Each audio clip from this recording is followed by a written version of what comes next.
चलिए शुरू करते हैं। आज केमिस्ट्री की एक ऐसी पहेली सुलझाई जाएगी जहां अक्सर गाड़ी अटक जाती है, रासायनिक समीकरणों को संतुलित करना। ये थोड़ा मुश्किल लग सकता है, पर इस सेशन के बाद ये सबसे आसान लगने लगेगा। एक सच बताऊं, लगभग 90% स्टूडेंट्स रासायनिक समीकरणों को संतुलित करने में ही उलझ कर रह जाते हैं। लेकिन इस सेशन के बाद हम उन टॉप N% में शामिल होंगे जो इसे चुटकियों में हल कर लेते हैं। तो ये रहा आज का हमारा बॉस बैटल, आयरन और पानी के बीच की ये असंतुलित रिएक्शन। देखने में थोड़ी मुश्किल लग रही है ना? पर चिंता की कोई बात नहीं।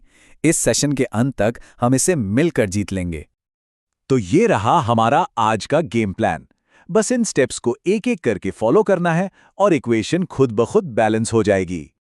सेक्शन 2, सेटअप, बॉक्स और गिनती। किसी भी जंग से पहले तैयारी जरूरी होती है, तो चलिए स्टेप आई और आई से अपनी तैयारी पक्की करते हैं। सबसे पहला और सबसे जरूरी नियम, हर फॉर्मूले के चारों ओर एक बॉक्स बनाना है और एक बात गांठ बांध लेनी है। बैलेंसिंग करते समय इन बॉक्स के अंदर कुछ भी बिल्कुल भी नहीं बदलना है। अब आता है स्टेप 2। चलिए एक लिस्ट बनाते हैं और देखते हैं कि दोनों तरफ किस तत्व के कितने परमाणु हैं। जैसा कि इस टेबल में साफ साफ दिख रहा है, मामला गड़बड़ है। आयरन और ऑक्सीजन दोनों ही बराबर नहीं हैं। और यह है हमारा पहला अनिवार्य ठहराव। अब वीडियो को यहीं रोककर कागज पर समीकरण 1.5 लिखिए, हर फॉर्मूले पर बॉक्स बनाइए और फिर Fe, H और O के परमाणुओं को दोनों तरफ गिनिए। देखना है कि गिनती टेबल से मेल खाती है या नहीं।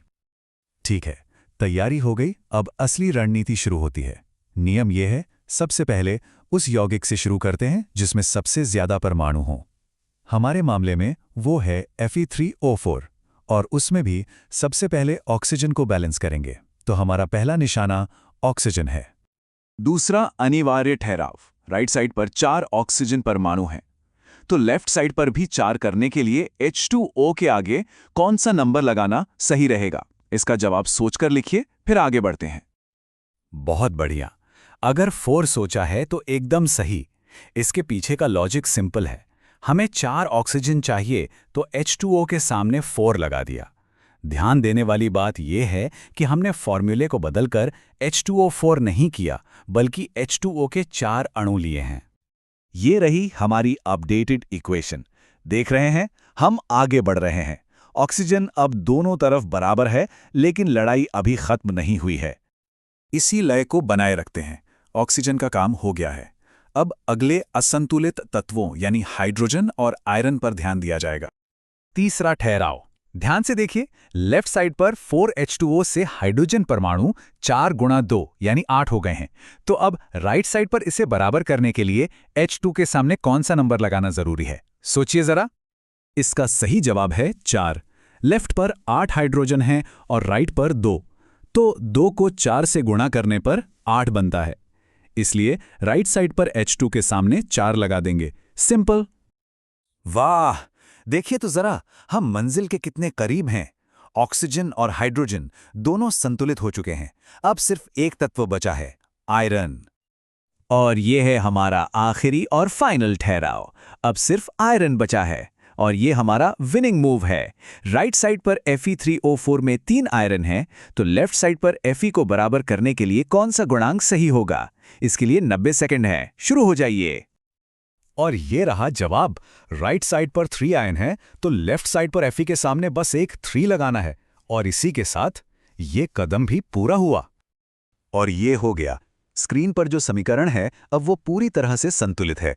हमने ये चुनौती पूरी कर ली है। हर तत्व के परमाणु अब दोनों तरफ बराबर हैं। एक प्रोफेशनल हमेशा अपने काम को दोबारा जांचता है और उसे अंतिम रूप देता है। अब हम इसे और भी सटीक और जानकारीपूर्ण बनाएंगे। और ये है वो आहा पल। इस अंतिम गिनती की टेबल को देखिए। Fe के 3, H के 8 और O के 4 परमाणु दोनों तरफ बिल्कुल बराबर हैं। इसे कहते हैं परफेक्ट बैलेंस। अब आता है स्टेप 7 यानी फाइनल पॉलिश। इसमें अभिकारकों और उत्पादों की भौतिक अवस्था के प्रतीक जोड़े जाते हैं। ठोस के लिए S और गैस के लिए G। ये रही हमारी चैंपियन इक्वेशन पूरी जानकारी के साथ। एक बात पर ध्यान देना, H2O के साथ G का मतलब है कि इस रिएक्शन में पानी का इस्तेमाल भाप के रूप में किया गया है। तो अब देखते हैं हमारी 7 स्टेप प्लेबुक। ये वो टूलकिट है जिसे किसी भी समीकरण को हल करने के लिए इस्तेमाल किया जा सकता है।